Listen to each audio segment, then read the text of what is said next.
echoes, I'm trying to fight it. Getting these voices inside to stay quiet. Going to the place where all this began. Salve, salve família, eu sou o Igor, aqui do meu lado tá o Monark. E bom, hoje assim, antes da gente começar aqui a conversa com o André, na verdade a gente precisa explicar aqui como é que vai ser o futuro dos estúdios Flow, tá? Bom, todo mundo sabe o que aconteceu aí, todo mundo viu a nota, todo mundo tá a par do que tá acontecendo, tá em tudo quanto é portal de notícia e tudo mais. Bom, eu preciso, na verdade, reafirmar para vocês que o Monark realmente está sendo desligado dos estúdios Flow. Vocês sabem que ele era sócio aqui meu sócio, na verdade, de 50% do Flow. Então a gente tinha meio a meio. E o que vai acontecer aqui é que eu vou comprar a metade dele, porque eu não acredito que seja justo que ele tenha me ajudado a construir isso durante os últimos anos aí e abra mão de tudo isso. Isso vai acontecer de forma... Assim, existem os trâmites legais, né? Os advogados, os contadores lá precisam retificar as coisas na empresa e tudo mais, mas a verdade é que esse é o último programa do Monark aqui comigo nessa mesa. Então, eu conto aí com vocês no futuro, tá? A gente vai continuar fazendo programas aqui. Os programas aqui da casa vão continuar também. Até porque essa é uma decisão que foi tomada em conjunto com o Monark, que a gente precisa... Existem muitas outras coisas, diretamente mais de 80 pessoas dependem aqui do Flow, sem contar ação social, sem contar novos projetos, nada disso. Só de pessoas trabalhando pra gente aqui, a gente tem uma galera que a gente quer muito manter com os seus empregos. Então, essa decisão de não matar e continuar tem muito a ver com isso também. E foi uma coisa que a gente meio que decidiu, a gente percebeu o que se tornou tudo isso, a gente entendeu a gravidade do problema, a gente se incomodou com o problema, tá? E decidimos aí desligar o Monark para que as pessoas que trabalham aqui não sofram com isso, os outros programas da casa também não sofram com isso. Então, vai continuar. Tá bom? E como diz lá na nota, o Monark realmente não vai mais fazer um programa aqui nos estúdios Flow e não vai também fazer parte do quadro societário, tá bom? Tu quer adicionar alguma coisa, Monarcão? Não, é isso. A gente chegou na conclusão que era a melhor coisa. Flow, ele precisa transcender o Monark, né? Ele precisa ser desassociado. E a gente acha que esse é o melhor caminho. Eu, claro, vou ter minhas paradas, eu vou continuar produzindo no meu canto ali. A gente vai ter um acordo aí de ressarcimento, tudo mais. Ressarcimento e tal. Mas é isso, galera. Infelizmente, eu errei em a forma que eu comuniquei e muita gente entendeu como se eu estivesse defendendo algo que eu sou totalmente contra, novamente. Então, eu acho que é melhor eu assumir essa minha culpa e é isso que está acontecendo, né? Bom, e para falar também sobre esse assunto que gerou tudo isso que está acontecendo, a gente tem aqui o professor André Leist, foi muito gente boa de vir trocar ideia com a gente também. Muito obrigado, cara, por vir aí trocar essa ideia com a gente. Obrigado a vocês. Queria estar falando com você em circunstâncias mais felizes. Eu também. Pois é. Mas, vamos lá. Esse teu livro aí sobre... Você trouxe um livro do Martin Hilbert. Eu trouxe um dos livros mais importantes da história do Holocausto. É uma história dos judeus da Europa, mas assim, antes de mais nada, eu queria dizer que o nazismo não perseguiu só judeus. O Holocausto e a especificidade dele aconteceu com os judeus. Câmaras de gás, 1,5 milhão de mortos de crianças e tudo mais. É o que o Museu do Holocausto em Jerusalém fala, da especificidade dessa perseguição com os judeus. Mas o nazismo perseguiu negros, perseguiu ciganos, perseguiu deficientes, perseguiu gays, homossexuais. E eu acho que, humildemente, eu me coloco aqui também representando essas populações, não só como judeu, porque eu acho que a gente não pode normalizar o mal. E o mundo não é uma utopia de palavras que vão ser apenas escutadas. O mundo é feito de palavras e ações e reações. E o mundo foi, até pouco tempo atrás, um lugar muito ruim para muitas pessoas. Cara, eu imagino que você tenha visto lá o trecho do que aconteceu e tudo mais. O que você tem para falar sobre aquilo? Eu vou, para falar sobre isso, fazer uma breve leitura de um comentário Na verdade, de um comentário, não. Na verdade, tem um texto que chama O Paradoxo da Intolerância, que ele aparece na obra A Sociedade Aberta e Seus Inimigos, do livro do Karl Popper. Ele fala assim: devemos, pois, reservar o direito, em nome da tolerância, de não tolerar os intolerantes. Devemos afirmar que qualquer movimento que prega a intolerância está fora da lei e considerar criminoso o incitamento à intolerância e perseguição, da mesma forma que é criminoso o incitamento ao homicídio, ao rapto e ao reavivar da escravatura. Em resumo, a tolerância ilimitada levará ao desaparecimento da tolerância. O que eu quero dizer com isso? A República de Weimar, que foi o governo alemão antes da subida de Hitler no poder, ele acreditava nessa inclusão de várias ideias e, com isso, o Partido Nazista concorreu democraticamente às eleições na Alemanha e venceu. E o primeiro ato deles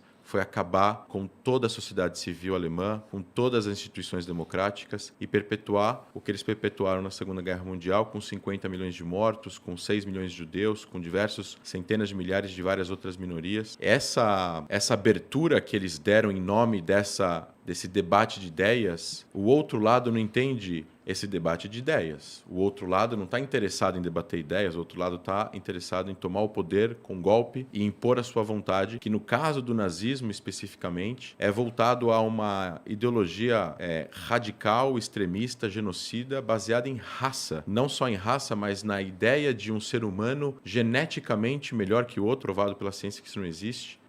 Eles acreditavam que eles estavam fazendo um bem para o mundo, o nazista. E eles mataram pessoas que, independentemente da idade ou do sexo, eles acreditavam que eram seres inferiores. Esse tipo de debate, dentro de uma sociedade democrática, ele não pode ser permitido, porque você não tem como debater com aquele que, se subir no poder, vai matar você. Isso é ruim para a sociedade, é ruim para a humanidade e ruim para o futuro do mundo. A gente precisa consertar isso, precisa haver redenção, precisa haver pedido de desculpas, retratações.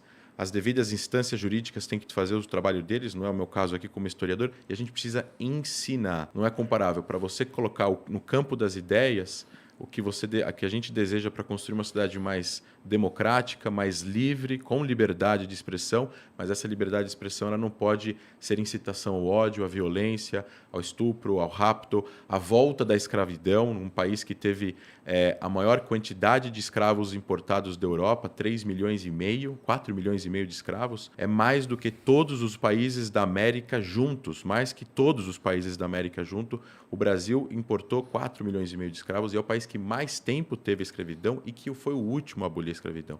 É que eu não sei muito o que falar nessa situação, porque eu não sou a favor de nada disso, né? Do nazismo e tal, essa parada, né? E eu peço desculpa, porque do jeito que eu falei lá, dá pra entender essa porra, né? Então eu não sei muito o que falar. Eu sempre tratei todo mundo muito bem, eu nunca fui de nenhum grupo, tenha qualquer associação a esse tipo de coisa, então... Bom, isso, né? eu acho que o ponto aqui passa mais pelo lance da conscientizar que qualquer tipo de... Qual palavra eu vou usar? Qualquer tipo de, talvez, menção ao nazismo, ela traz coisas muito carregadas.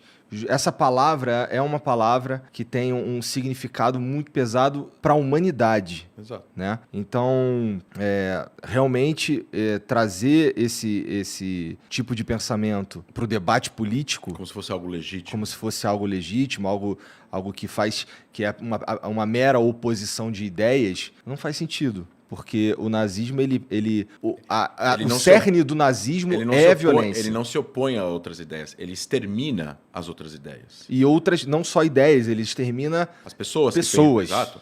As ideias, as pessoas, independentemente do que as pessoas pensam também. Né? Ele vai exterminar judeus, ele vai exterminar ciganos, ele vai exterminar negros, ele vai exterminar gays, ele vai exterminar qualquer pessoa, independentemente da posição política que a pessoa tenha. É um conceito existencial, não é um conceito de ideias apenas. E o nazismo, como regime totalitário, baseado na raça, recentemente teve aí a Whoopi Goldberg nos Estados Unidos falando que não foi baseado em raça, mesma coisa, cometeu um erro gravíssimo. Foi cancelado o programa dela.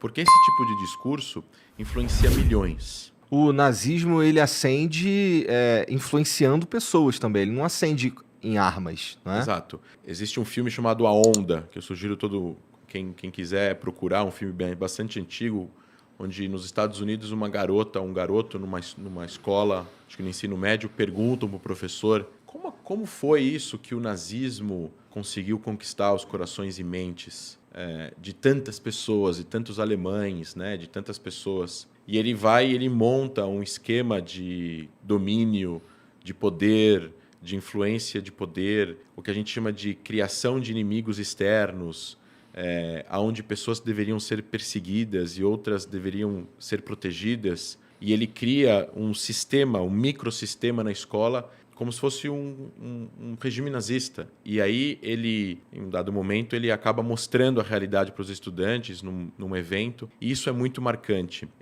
O meu avô, pai do meu pai, sobreviveu ao Holocausto. Ele fugiu de um campo de extermínio, Sobibor, que era um campo que as pessoas chegavam e morriam automaticamente.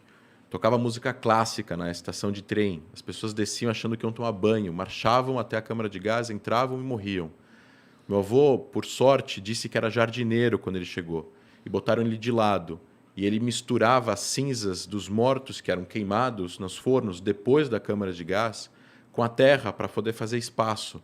E 6 meses depois, eles se juntaram com vários judeus e alguns presos russos que estavam lá, fizeram uma revolta bem-sucedida e mataram 10 ou 11 oficiais da SS, cada um em algum lugar diferente do campo. Isso desestabilizou as forças polonesas que estavam guardando as entradas dos campos. Tinham 11 oficiais da SS, que eram considerados as pessoas mais hierarquicamente mais capacitadas lá, e tinham soldados poloneses guardando a parte do campo como se fossem vigias. Eles se desestabilizaram e muitos judeus fugiram. Meu avô participou da revolta, matou um nazista e fugiu. 300 pessoas fugiram, 55 sobreviveram dessa fuga. Meu avô foi um deles, senão não estava aqui hoje. E meu avô conta num filme, num documentário que o Spielberg fez ao redor do mundo, filmando várias pessoas que sobreviveram ao Holocausto. Meu avô participou desse documentário em 96, ele contou a história dele. Ele tinha que fugir dos poloneses, porque a fisionomia dele confundia os alemães. Não entendiam ele como judeu, mas os poloneses não judeus identificavam ele como judeu. Porque esses poloneses, eles também aprenderam em algum lugar esse discurso de ódio. Eles também acreditaram nesse discurso de que é ok odiar uma minoria, é ok colocar como bode expiatório e é ok matar uma pessoa. Quando a gente não protege o mal, Elie Wiesel, que foi um grande caçador de nazistas, ganhou o Prêmio Nobel da Paz, já faleceu. Ele tinha um instituto que educava sobre o Holocausto e perseguia e tentava identificar nazistas que conseguiram escapar à justiça após a Segunda Guerra. Ele dizia que para o mal vencer, o bem não precisa fazer nada. E Einstein também falava algo parecido com isso. Então eu acho que é muito importante as pessoas entenderem, eu acho que os seguidores do Flow, como o maior podcast do Brasil, precisam entender. A gente precisa estudar essas questões. A gente precisa construir no Brasil e continuar construindo uma sociedade mais fraterna com as outras pessoas que são diferentes, sem preconceito. Houve um partido nazista no Brasil? Houve um partido de 3 mil pessoas, os integralistas, com passeata, com suástica, com a bandeira do Brasil do lado da bandeira nazista. Eu recomendo a todos que moram em São Paulo ou que eventualmente visitem a cidade, visitarem o Museu Judaico. Lá tem uma exposição sobre isso e mostram as fotos sobre essas passeatas no Brasil. É assustador imaginar que isso aconteceu no Brasil.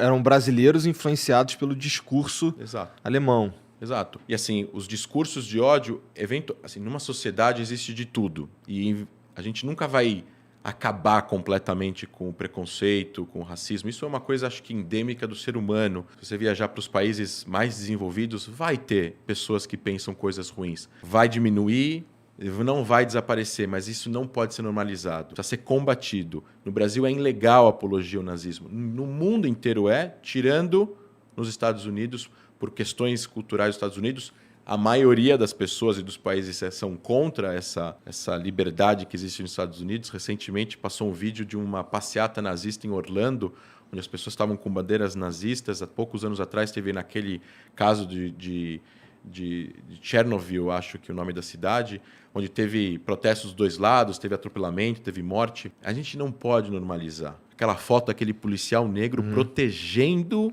pessoas que estão com bandeiras nazistas. Que se pudessem chegar ao poder, eles com certeza matariam ou com certeza perseguiriam aquele mesmo policial que estava protegendo a vida deles, para eles poderem gozar da sua pseudo-liberdade de protestar ou de falar o que eles tinham lá para falar. E isso é uma coisa que eu acho que a sociedade precisa entender. Tem discursos, tem maneiras, tem ideias que elas são tão perigosas para a própria sociedade que elas precisam ser combatidas no início, no começo, na educação primária, na educação no ensino médio, no sistema jurídico, na política, na mídia, na academia, em todos os lugares, porque a gente não pode normalizar. Porque se a gente normaliza, a gente tende a repetir isso. Tu diria que existe um trabalho nesse sentido, de educação para conscientizar e tudo mais? Existe legislação no Brasil, existe conscientização, mas tem que sempre continuar a fazer mais. Porque quanto mais a gente saber disso, mais as pessoas jamais concordariam com uma ideia de que um partido nazista seria ok participar do debate democrático e de eleições no Brasil. Não é ok em nenhuma instância isso. E se tiver alguém que se convenceu que isso era ok, não, isso não é ok, isso é ilegal no Brasil, é amoral, é antiético e é perigoso. E eu volto e repito o que eu falei no começo. O nazismo não é apenas uma questão judaica, né? O nazismo não perseguiu apenas os judeus. O nazismo perseguiu minorias, perseguiu negros, perseguiu deficientes físicos, perseguiu ciganos, perseguiu homossexuais, perseguiu pessoas que pensavam diferentes politicamente falando. Tu falou que houve um aumento de 270% nos últimos 3 anos de ações neonazistas e tudo mais. Sim. Hoje em dia, onde você acha que esses caras... qual é a fonte de influência para que haja esse aumento? Discursos de ódio. Nas redes? Nas redes, na mídia normal, entre políticos. Todo discurso que traz uma banalização do nazismo ou do Holocausto, todo discurso, políticos, pessoas que têm influência, jornalistas, acadêmicos precisam, sim, o tempo todo rejeitar esses discursos. Professores nas escolas, porque isso essas pessoas se influenciam por N coisas, né? Você tem hoje em dia acesso à internet. Recentemente teve um rapaz jovem no Sul que postou um vídeo. Ele foi processado fazendo apologia ao nazismo, fez a insinuação com o braço, falou as frases que se falavam na Alemanha em 1933 até o fim da guerra, e ele foi processado. Esse tipo de coisa, ele se retroalimenta entre eles e se alimenta de discursos de influenciadores que dão a eles coragem de continuar fazendo isso. A gente está falando que o nazismo perseguiu outras pessoas e não só judeus, mas isso precisa ser feito em todas as instâncias da sociedade, porque é apenas essa conscientização de que a pessoa entenda que isso é absurdamente errado, além de ser ilegal, e as pessoas vão parar de fazer isso. Ninguém nasce odiando ninguém. Ninguém nasce odiando uma pessoa pela cor da pele, pela sua sexualidade, ou pela sua religião, etnia ou raça. As pessoas aprendem a odiar. E que a gente está agora em 2022, mas em 2222, nenhum de nós vai estar aqui. E a gente precisa deixar um legado educacional, a gente precisa deixar um legado para essas pessoas, para elas entenderem que se a gente deixa de educar, se a gente deixa de lutar contra o totalitarismo, se a gente deixa de lutar contra o racismo, se a gente deixar de lutar contra esses preconceitos, eventualmente vão ter aqueles que vão se levantar e vão fazer isso de novo. Basta uma pessoa motivada e uma população que ache que o que ele está falando é certo. A conscientização, nesse caso aí, é a chave, né? Barrar esse tipo, o discurso de ódio, que é um ataque a quem uma pessoa ou um grupo de pessoas não devia existir. Não só a conscientização educacional, leis claras e a punição para aqueles que infringem isso. E aí eu deixo isso para quem é especialista nesses assuntos jurídicos, que eu não sou. Você enxerga no mundo algum lugar em que haja um movimento de ódio que está crescendo, alguma coisa assim? Eu enxergo que o populismo, seja ele de esquerda ou de direita, seja ele de progressista ou conservador, como a gente quiser nomear aqui, ele é problemático. Ele mexe com as emoções das pessoas. Ele mexe com o sentimento delas. E as pessoas deveriam lidar com a política de uma maneira diferente do que elas lidam, do que as pessoas lidam com futebol ou religião. Você torce para um time, o time perde, você continua torcendo para ele o tempo todo até ele ganhar. Não importa quantas vezes ele perder. A sua religião, você não vai mudar de religião porque alguma coisa aconteceu de ruim com você. A gente tem que tratar a política de uma forma diferente. A gente tem que tratar a política com mais razão, com mais lógica, com mais parcimônia e não com tanta emoção. Professor, obrigado. Isso aqui foi bem curtinho mesmo, assim, mais uma para a gente falar sobre a influência do nazismo e tudo mais na humanidade. Tem mais alguma coisa que você gostaria de falar? Não, eu acho super importante para o Brasil e para vocês, e eu vou me tirar agora e me colocar em terceira pessoa, uma pessoa vir aqui falar isso hoje. Independentemente de ter sido eu, no caso aqui fui eu, mas poderia ter sido uma outra pessoa que tivesse vindo aqui. Eu acho isso muito importante ter acontecido hoje. E eu espero, dentro das circunstâncias, que a gente se veja nas próximas vezes. Tá. Para falar de outros assuntos também. Beleza, vai ser um prazer. É isso. Despedida, último flow, acabou. É isso. Então, galera, hoje foi curtinho, se vocês quiserem, tá bom? Professor, mais uma vez, muito obrigado pelo seu tempo. E muito obrigado a todo mundo que tá aí com a gente também. E continue com a gente. Isso aqui vai continuar, tá bom? De uma forma diferente, mas vai continuar, tá bom? Então, obrigado pela moral aí, todo mundo. Um beijo, até a próxima. Tchau.